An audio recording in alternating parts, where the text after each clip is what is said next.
Pero ¿cómo les va, queridos oyentes? Nos volvemos a encontrar en un nuevo programa del Ministerio de Economía. Estoy acá con mi co-conductor, Federico Furiase, el invitado del Banco Central. Placer. ¿Cómo andás, Fede? El ministro de Economía, Toto. ¿Cómo andás? Estamos. Muchas gracias.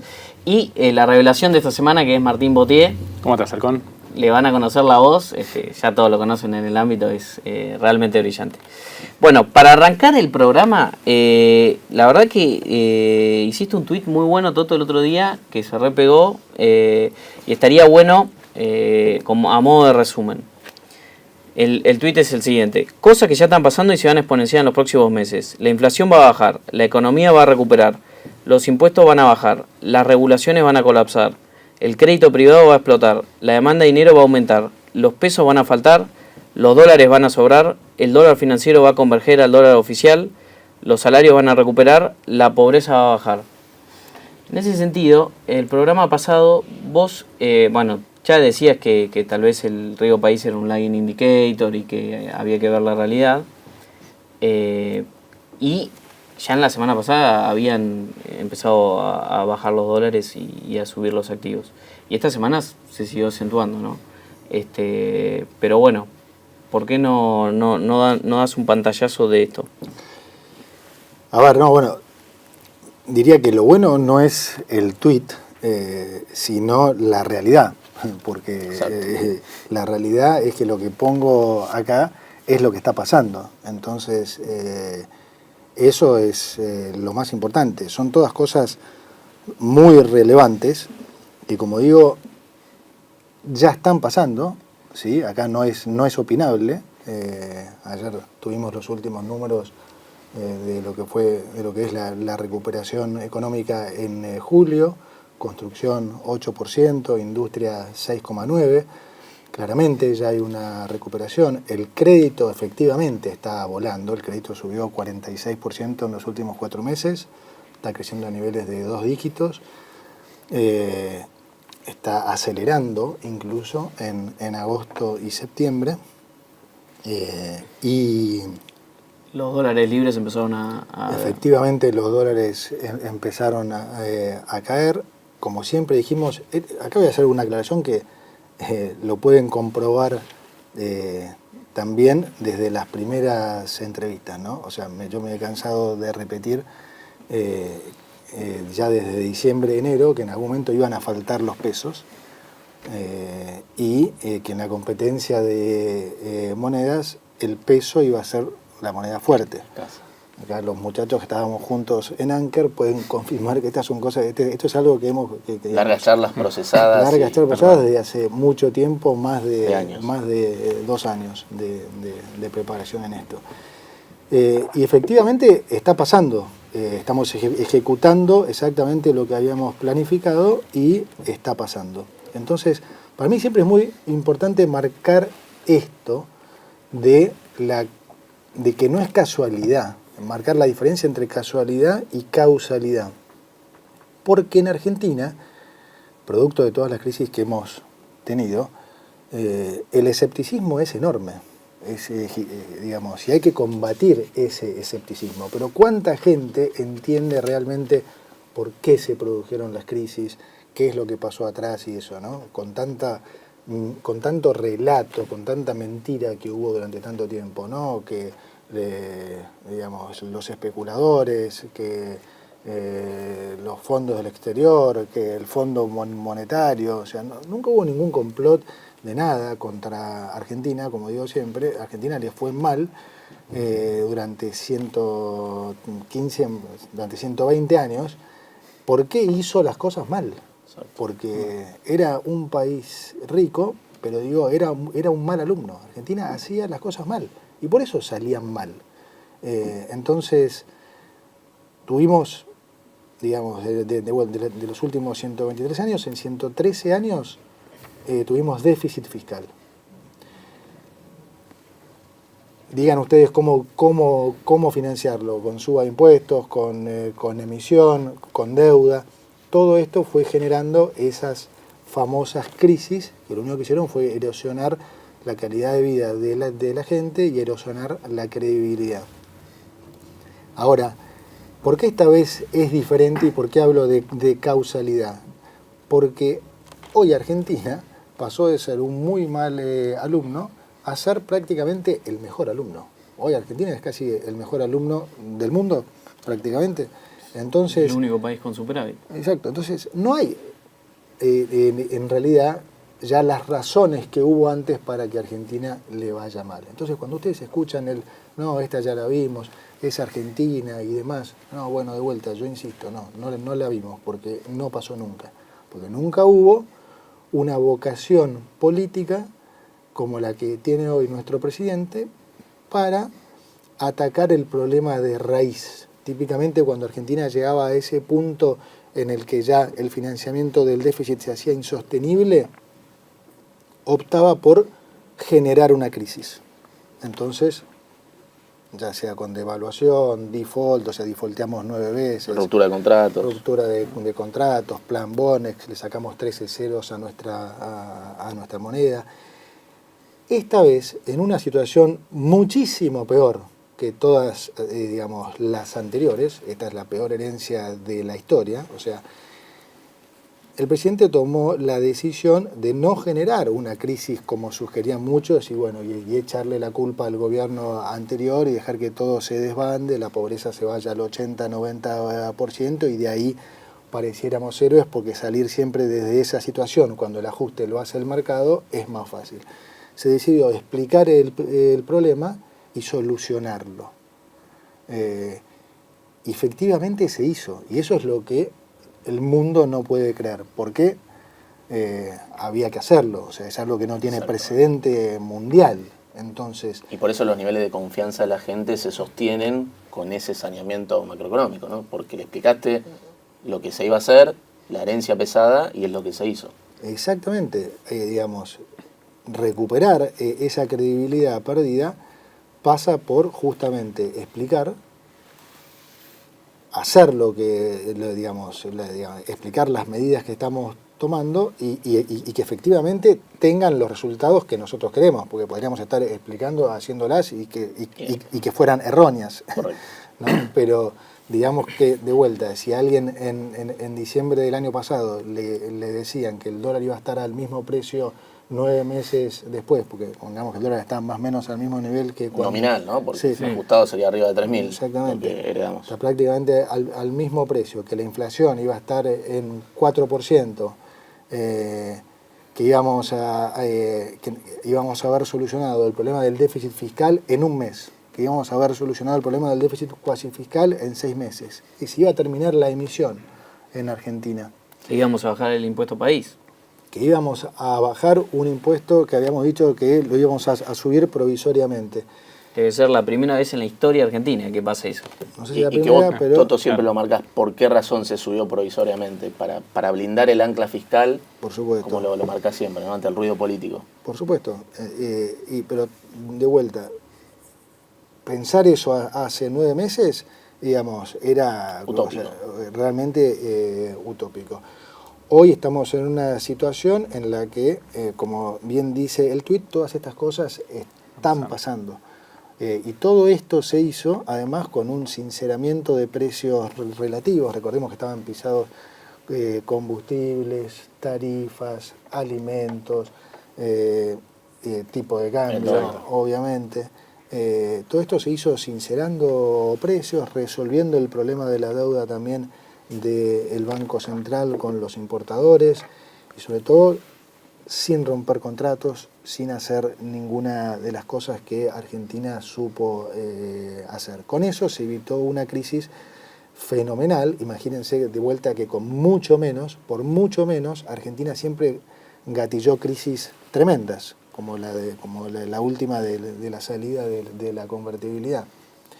Y te agrego, terminar con los pasivos remunerados. Terminamos con los pasivos, entonces son muchas cosas que se vienen dando y que entonces lo que está pasando ahora no es una casualidad. El gobierno no toma más deuda, el Banco Central no toma más deuda. ¿Qué tienen que hacer los bancos? Trabajar de bancos y el famoso crowding in, ¿no? Es decir, dejar de prestarle al Banco Central y al Tesoro porque se están haciendo los deberes y prestarle a las empresas, a las familias. Entonces, a tasas razonables. ¿qué pasa cuando eso pasa? Cuando los bancos empiezan a trabajar de bancos, entonces aumenta fuertemente el crédito. Cuando aumenta fuertemente el crédito, la economía ¿qué hace? Recupera, ¿no? Si la economía recupera, entonces los salarios pueden recuperar, la masa salarial puede recuperar, la recaudación puede recuperar. En la medida que recuperemos recaudación, vamos a ir bajando cada vez más impuestos y vamos a transformar ese círculo vicioso en el que estamos metidos desde hace tanto tiempo en un círculo virtuoso. Todo esto va a pasar. Entiendo el escepticismo, pero entendamos también que hay veces en la historia en que la historia cambia. Sí. Aunque parezca una redundancia, digamos, hay momentos de cambios históricos.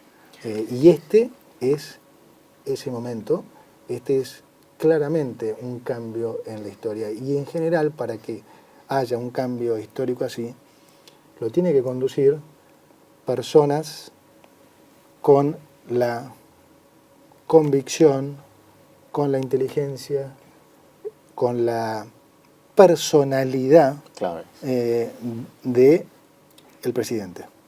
Entonces, si no, lo normal es, digamos... que se trunque en el camino. Que se trunque en el camino, exactamente.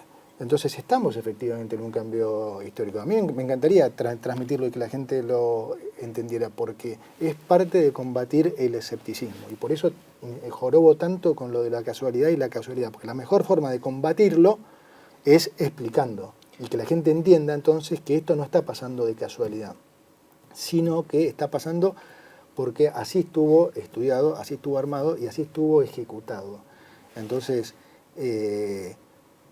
Y también aprovecho con lo que te decía la semana pasada y vengo diciendo, por eso me olvido del riesgo país, como decías, y demás, a pesar de que han sido semanas muy buenas. El mejor indicador es la realidad. La realidad es lo que, perdón, es lo que se va a ir llevando puesto el escepticismo. Eso es lo que va a pasar. Los datos estos que vimos ayer, los datos que van a seguir viniendo, van a hacer que poco a poco la gente se vaya dando cuenta que, che, efectivamente es así la cosa. Nos comimos un cuento durante mucho tiempo y esto puede cambiar. Ahora, qué pena que haya gente y empresarios que se pierdan esta oportunidad histórica de tener un presidente que tenga el foco en el orden macroeconómico, todas las bondades que eso trae y bueno, todo lo que se ha hecho ya para fomentar la inversión, que es el RIGI, el pacto fiscal, que realmente si con todo esto no es una oportunidad para invertir en Argentina, no sé cuándo va a ser. Sí, pero de vuelta, del otro lado pensá que hay gente que hace décadas que viene padeciendo a los políticos y a las políticas económicas erróneas. Y bueno, eso es parte del juego, no hay que, es parte de la historia, mejor dicho. Hay una parte del juego que a mí sí me da lástima, honestamente, que es, ayer veíamos con Marto los números de la economía y decíamos, pensar que la mayoría de los políticos, viendo estos números, se están enojando. Claro, ¿no? Tal cual. Incluso colegas nuestros, o sea, economistas, simplemente, hasta diría, no los subestimo, no diría por no entendimiento, sino hasta por temas de ego. Miren lo que pega las personalidades, ¿no? Los egos. La política, obviamente, por intereses, pero vos pensar que haya buenas noticias como las que está viendo ahora y que la reacción sea mala, o sea, que se entristezcan porque al país le empieza a ir bien y te muestra que, digamos, que hay un problema. Sí. Pero antes de continuar, quería volver un segundo al tema con vos, con Fede, del crédito, cómo está reactivando el crédito, la importancia de haber terminado con los pasivos remunerados y cómo eso está haciendo que el ahorro que antes se llevaba al Estado está yendo al sector. Esto que decimos, que parece técnico, pasar del crowding out al crowding in. Pasar de una macro donde el gobierno gastaba de más, le pedía plata al Banco Central y los bancos tenían que poner sus ahorros de los depositantes al Banco Central o al Tesoro, a pasar a una macro que producto de ese saneamiento, ahora los bancos tienen espacios para ir prestándole a las familias y a las empresas. Y eso es lo importante de un programa macro que tenía previsibilidad y ya lo venía anticipando, ¿no? Porque cuando miramos la regla monetaria que fijó el Banco Central en esos famosos 47 billones de fines de abril, dentro de esa regla monetaria que es muy dura, donde se apagaron todos los motores de emisión, había un marco de flexibilidad donde se le permite a la base monetaria crecer por las buenas razones. Exacto. ¿No? ¿Qué son las buenas razones? Recuperación de la demanda de dinero, recuperación del crédito. Y eso es la expansión que estamos teniendo genuina y por las buenas razones en los últimos meses, y que está desde el lado del Tesoro, de Mecon, linkeado con esto de que toda la plata que tomó el Tesoro de las licitaciones de las LECAPs la dejó en liquidez en la cuenta del Tesoro en el Banco Central. Claro, había justamente críticas. Para poder responder, el mercado se preguntaba... En cualquier momento llegamos al punto Anker. Al punto Anker, que eso en Anker... El punto hemos Anker pasado... es... No, pero hay que contarlo. Sí. El punto Anker es que cuando armábamos este programa, decíamos, en algún momento van a faltar los pesos y por las buenas razones esta vez, no por las malas, por, como decía Fede, por el aumento de la demanda de dinero, por el aumento del crédito, es hasta probable que en una refinanciación los bancos no te hagan el refinanciamiento total. Eso podría pasar, pero es por las buenas razones justamente, es porque se está equilibrando el mercado de dinero, porque empieza a haber mayor demanda de pesos, empieza a haber mayor demanda de crédito. Hoy la oferta está capeada, está, digamos, no se emiten más pesos.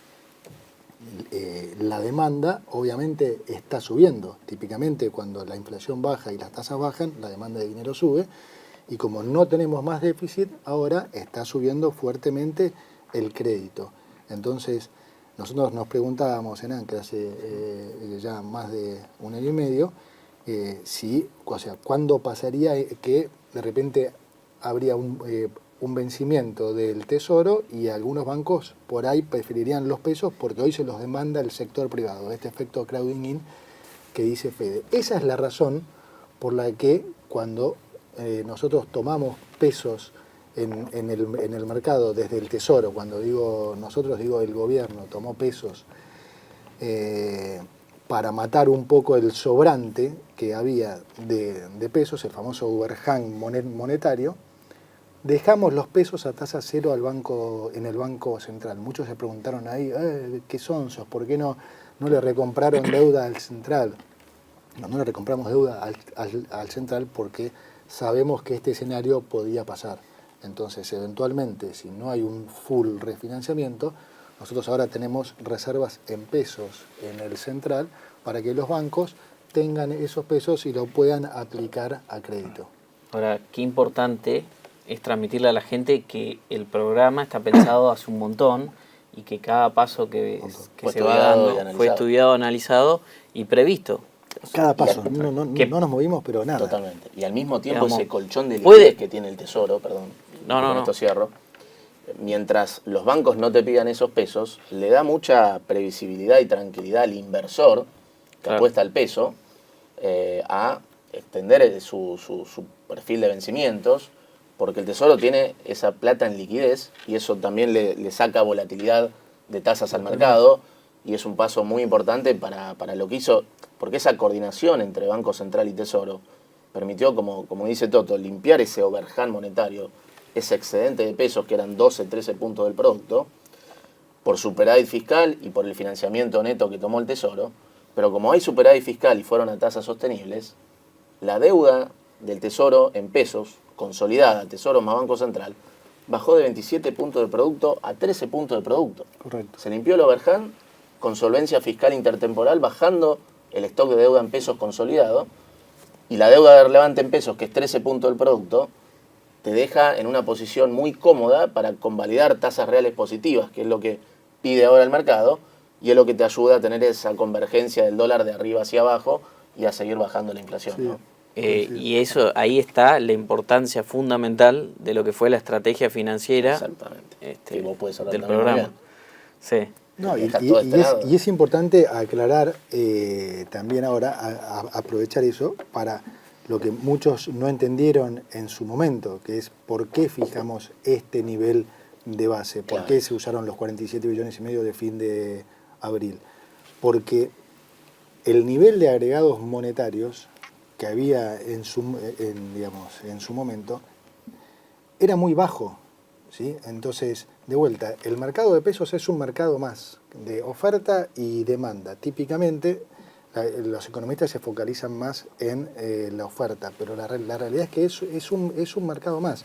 Argentina siempre ha abusado de la oferta de pesos, que además conlleva el otro problema, que es cuando hay ya un excedente muy grande de pesos, aniquila además la demanda, con lo cual la divergencia esa se hace cada vez mayor.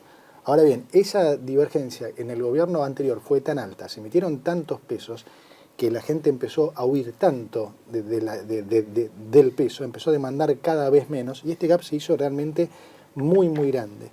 Ahora, nosotros en el esquema monetario que implementamos redujimos ese overhang de pesos en términos reales en un 45%. Es mucho. Mucho, digo, para que se den una idea, en su momento, digamos, la base amplia, lo que se eligió como base amplia, el número de 47 billones y medio, que era la base monetaria amplia en abril, era el equivalente a más o menos lo que era la base monetaria común cuando se salió del cepo en el 2015. Aproximadamente 9,5 puntos de producto. Entonces, cuando hay mucha desconfianza, pareciera como que esos agregados no van a levantar nunca. Ahora, ¿qué es lo que nosotros pensamos? Que obviamente, bajando la inflación, reduciendo el déficit a cero, en un programa económico creíble, cuando la economía empieza a traccionar, ese nivel de agregados monetarios es muy bajo. Por eso nosotros no pusimos como referencia la base común, porque la base común en ese momento eran apenas 2,5 puntos de producto. 10 billones de era ridículo pensar que la economía, recuperando, podía funcionar con eso. Entonces, tomamos la base amplia y nos quedamos con el colchón de pesos en el Banco Central para abastecer la recuperación, la demanda de pesos producto de la recuperación económica. Eso es lo que hemos hecho, eso es lo que está pasando. ¿Va a ser eso suficiente? No, por eso también el foco está puesto en la remonetización en dólares. Y ahí es donde entra también juega un rol muy importante el blanqueo. Se necesita todavía una remonetización mucho mayor. Ahora, ¿qué es en qué consiste el programa nuestro? En que se remonetice tanto en pesos como en dólares. Y como la cantidad de pesos está fija, eso te asegura de alguna manera que no va a haber volatilidad cambiaria. Exacto. Y te garantiza que la inflación va a ir convergiendo cada vez más a la baja. Y la economía a su vez va a recuperar porque la gente también va a poder usar sus dólares. Ustedes van a poder usar sus dólares que ya tienen blancos o los que quieran blanquear. Cuando muchos dicen están emitiendo, no es que estamos emitiendo, los pesos ya fueron emitidos. Exacto. Ese es un error. Claro, viendo todo eso que eso es clave. Yo ya no entiendo si lo dicen en serio o con mala intención. Todos estos pesos ya fueron emitidos por el gobierno anterior, que el Banco Central los rescataba con estos famosos pasivos remunerados, lo que eran las LEVAX, después LELIX, después PASES. En la medida que esos pesos, como siempre dice el presidente, vayan a la base común, lo que quiere decir es que te los están demandando, no es que estamos emitiendo pesos. Esos pesos de vuelta ya estaban emitidos, ahora te los están demandando por las buenas razones, porque bajó la inflación. Si no, piensen en ustedes mismos. ¿Cuántos de los oyentes antes les preocupaba tener 1.000 pesos en el bolsillo? No querían tener ni un peso. O en la caja de ahorro, porque lo que es la demanda de dinero, ahora con el dinero electrónico también podría uno pensar que es la caja de ahorro o la cuenta corriente. Digo, ¿cuántos de ustedes hoy tienen mucho más pesos en caja de ahorro de lo que tenían hace 9 meses?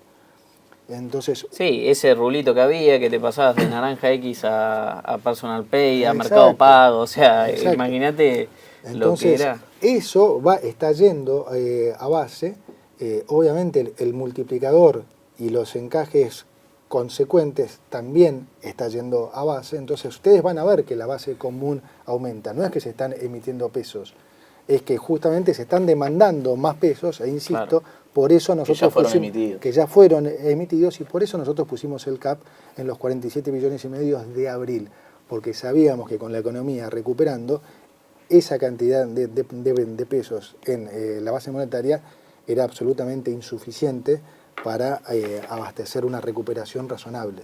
Sí, es un cambio de composición. No sé si se entendió. Exactamente. Sí, clarísimo. Y algo que siempre vos, Marto, lo decís muy bien, ¿no? Que es esta recuperación de la recuperación de la actividad. Con esa recuperación en la demanda de activos en pesos también es todo un desafío y tiene doble mérito.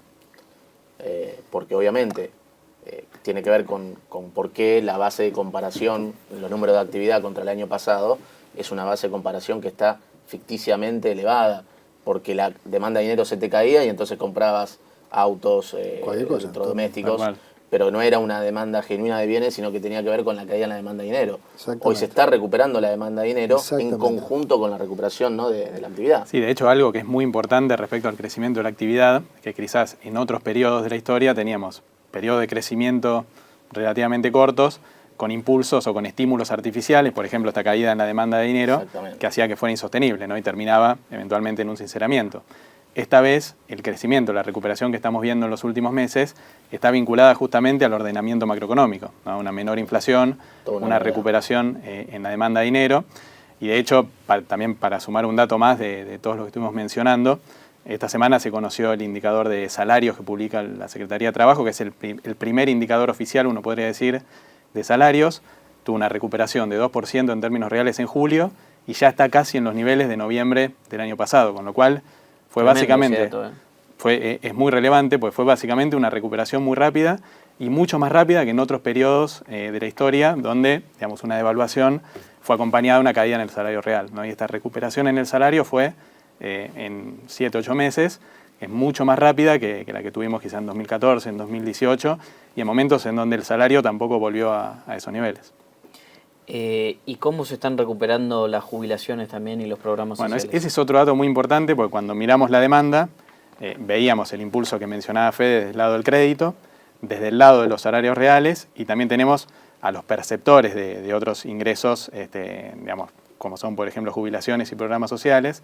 Las jubilaciones, cuando las miramos en términos reales, hoy están 5% por encima de los niveles de noviembre, en términos de poder adquisitivo. Y cuando miramos los programas sociales sin intermediarios, que son los que se reforzaron desde el inicio de la gestión, hoy en términos de la asignación universal por hijo prácticamente estamos en una duplicación en términos de poder adquisitivo frente a noviembre.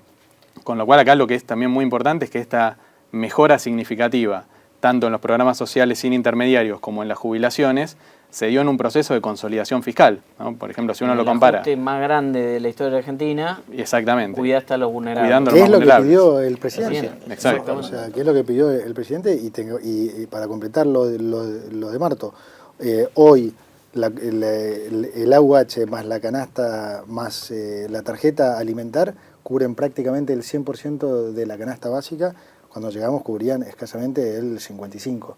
Eso es tremendo. Bueno, por eso digo, todo este inapelable. ajuste, no, inapelable, pero hay que decirlo, porque ayer escuchaba un periodista de vuelta también decir, bueno, pero el ajuste a costa de los jubilados, o sea, ellos siguen repitiendo, es exactamente lo contrario, o sea, el ajuste fue el año anterior, donde los jubilados perdieron el 30%.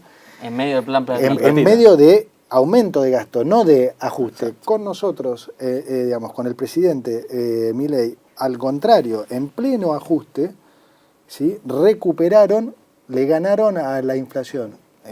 Y lo repetimos porque del otro lado, digamos, siguen tratando digamos, de instalar cosas que son falsas, ¿no? Están con la cantaleta de siempre, digamos. No, digo, está bueno que hayas leído el tuit, porque y le invito a la gente que lo lea, porque son cosas que están pasando y que efectivamente van a seguir pasando. Y que se está trabajando para que se siga. Absolutamente. Me quedó una cosita del blanqueo a aclarar. Hoy a la mañana estaba escuchando un programa también de streaming y decían que el blanqueo era para aumentar la base imponible, entonces eso es lo que pretendía el gobierno. No sé dónde lo sacaron, digamos, el blanqueo no tiene fin recaudatorio. No tiene ningún fin recaudatorio. El fin es justamente remonetizar, y ahí me parece que está bueno volver a darle la importancia de lo que nosotros queremos es que se remonetice en pesos, pero también en dólares. No, o sea, eso es lo que va a terminar pasando. Esta es una economía esencialmente dolarizada, digamos, y lo que queremos es que la gente, por supuesto, use los dólares que ya tiene y regularice los que no tiene regularizados y los pueda usar también. No la pensamos con un fin recaudatorio, la pensamos con un fin refundacional, es decir, bueno, sinceremos la situación. A muchos que todavía dicen, no, temo hacerlo porque me van a perseguir. No, es exactamente al revés, te van a perseguir si no blanqueas.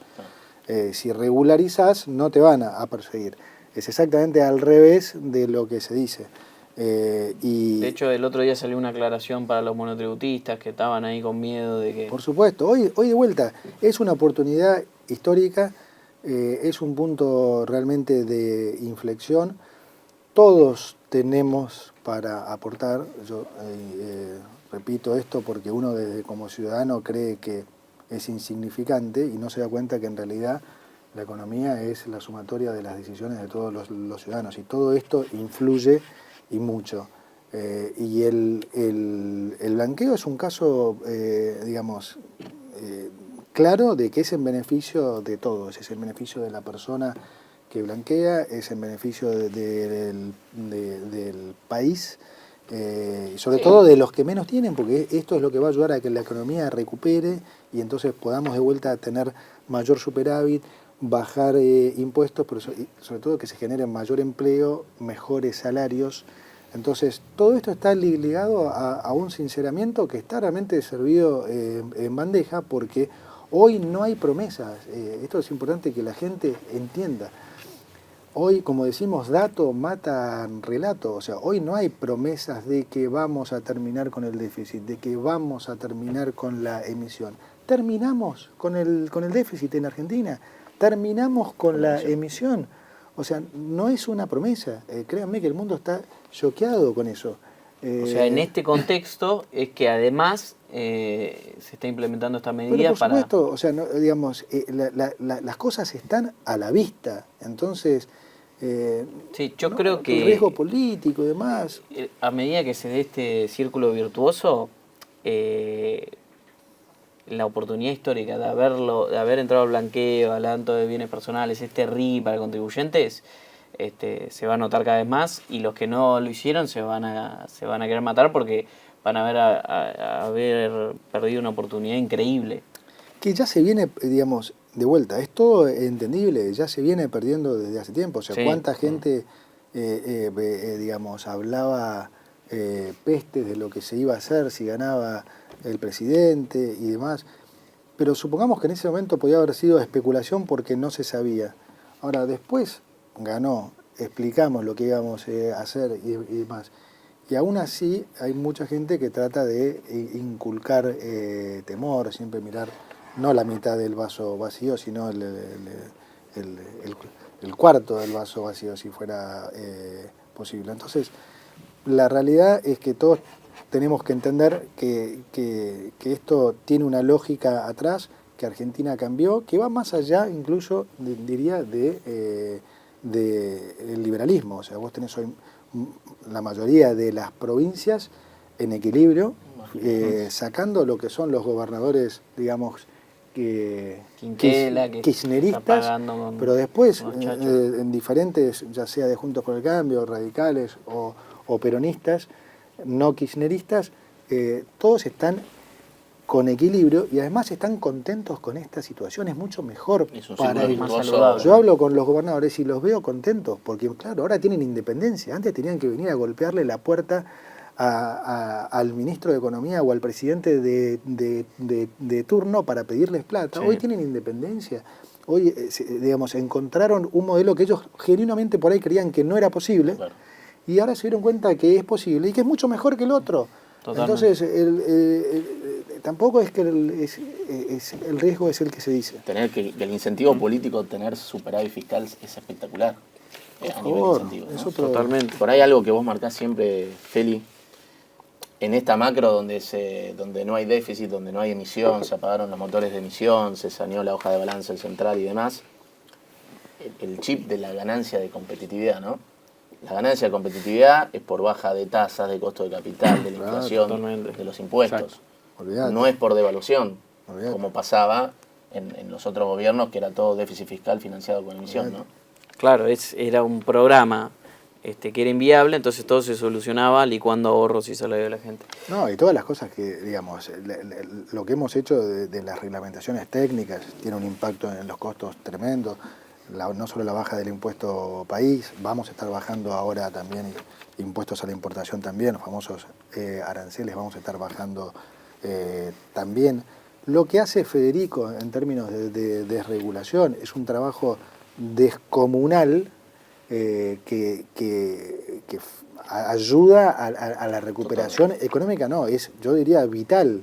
Bueno, ahora sale la reglamentación de la reforma laboral, que muchos la minimizan y va a ser importantísimo. Y todas las cosas en las que está realmente trabajando Federico tienen un impacto directo en el costo argentino y en la vida de los ciudadanos. Entonces, la verdad que la transformación que ha habido en 9 meses en este país, yo creo que yo por lo menos no la he vivido. No. Y vamos a seguir haciendo cosas, como digo, vamos a seguir en este proceso, así que...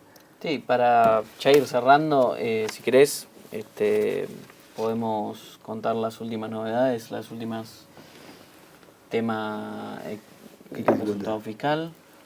Agosto va a estar viniendo en equilibrio nuevamente, lo cual es muy meritorio porque fue un mes donde también se pagó intereses, digamos, mayores a lo normal, porque hubo un pago al Fondo Monetario y además se pasó el cobro de ganancias y bienes personales a septiembre, con lo cual haber estado en equilibrio en agosto es realmente muy meritorio y eso va más que a cubrir también en septiembre lo que es la baja del impuesto país. Así que de vuelta a agosto vamos a estar en equilibrio, vamos a estar anunciando, como te digo, nuevamente baja de aranceles. No sé qué otra cosa me puedo estar comiendo.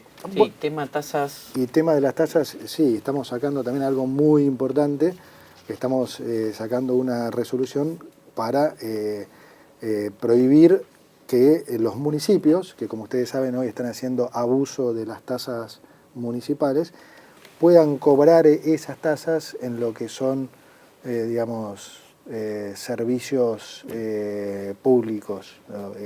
O sea, no lo van a ver, digamos... O sea que los municipios ya no van a poder cobrar en lo que es servicios públicos. No van a poder cobrar sus tasas en la boleta de Edenor, por ejemplo. Perfecto. En la boleta de luz o de gas.